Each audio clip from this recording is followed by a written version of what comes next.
নমস্কার, সনাতন ধর্মকথা চ্যানেলে আপনাদের সবাইকে স্বাগত। আজ আষাঢ় মাসের 14 তারিখ সোমবার, পূর্ণিমা তিথি।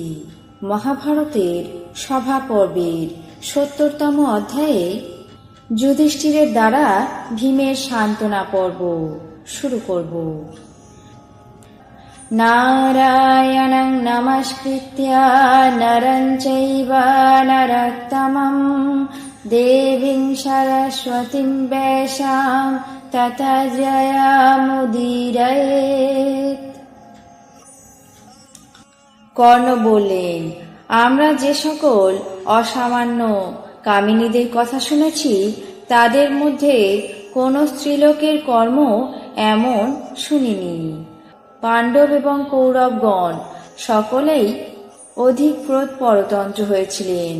এখন দ্রৌপদী কুন্তীদের শান্তি স্বরূপ হলেন। পাণ্ডবগণ দুস্তর জলপ্লাবনে নিমগ্ন হয়েছিলেন। পাঞ্চালী তরণী নিয়ে তাদেরকে পার করে দিলেন।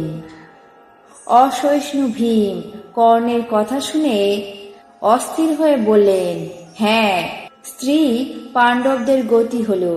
এই কথা বলে অর্জুনকে সম্বোধন করে বলতে লাগলেন, হে ধনঞ্জয়, দেবল বলেছিলেন যে পুরুষগত প্রাণ অপবিত্র এবং জ্ঞাতিদের দ্বারা পরিত্যক্ত হলে পুত্র, কর্ম এবং বিদ্যা এই ত্রিতয় জ্যোতি তার সাহায্য করে। এখন আমাদের ধর্মপত্নী দ্রৌপদী দুঃশাসনের দ্বারা বলপূর্বক আকর্ষিত হওয়াতে এই কিভাবে জ্যোতিস্থানীয় হবে? অতএব আমাদের প্রথম জ্যোতি বিনষ্ট হল। অর্জুন বললেন, হীন ব্যক্তি পুরুষ বাক্য বলুক আর নাই বলুক, উত্তম পুরুষেরা তা নিয়ে কোনো চর্চা করে না। তারা কেবল সৎ কার্যেরই স্মরণ করে। কেবল শত্রুতা করলে তারা তাদের স্মৃতিপথে এসব বিষয় আনে না। ভীম অর্জুনের কথা শেষে যুধিষ্ঠিরকে সম্বোধন করে বললেন, হে রাজেন্দ্র, আমাদের যে সকল শত্রু এখানে এসেছে তাদের এই সভাতেই কিংবা এই স্থান থেকে নিষ্ক্রান্ত করে সমূলে নির্মূল করব। না হলে বাক বিতণ্ডায় আর প্রয়োজন কি? আজ এই সভাতেই সমস্ত শত্রুদের নিজের হাতে যমের ভবনে পাঠাবো। আপনি এই পৃথিবী শাসন করুন। ভীম এই কথা বলে কনিষ্ঠ ভাইদের সঙ্গে যুগ সমাজ বিরাজিত মৃগরাজের মতো মুহুর্মুহ উপরের দিকে দৃষ্টিপাত করতে লাগলেন। অক্লিষ্টকর্মা যুধিষ্ঠির তাকে দেখে সান্ত্বনা দিলেন। তিনি অন্তর্দাহে দগ্ধ হয়ে উঠলেন।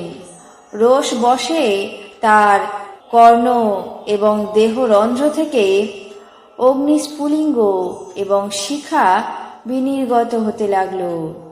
তার মুখমণ্ডল ভ্রুকুটি ভয়ঙ্কর হয়ে উঠল। যুধিষ্ঠির ভীমকে বললেন, হে ভীম, নিবৃত্ত হও।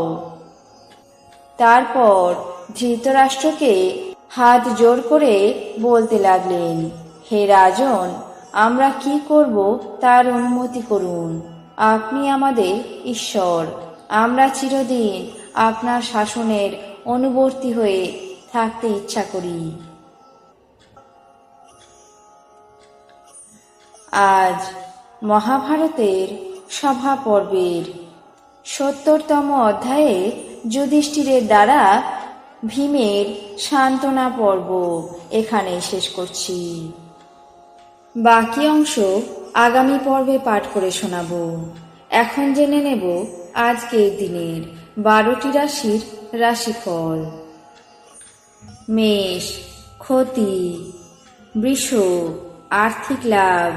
মিথুন, নিঃসঙ্গতা। কর্কট, বন্ধু সমাগম।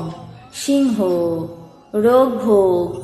কন্যা, চাকুরি প্রাপ্তি। তুলা, দ্বিমুখী আয়।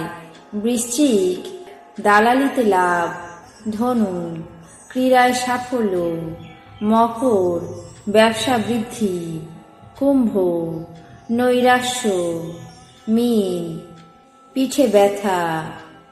এই ছিল আজকের দিনের 12টি রাশির রাশিফল। আপনাদের কেমন লাগলো তা অবশ্যই কমেন্ট বক্সে জানাবেন। চ্যানেলটিকে সাবস্ক্রাইব করবেন, লাইক করবেন, শেয়ার করবেন। ধন্যবাদ।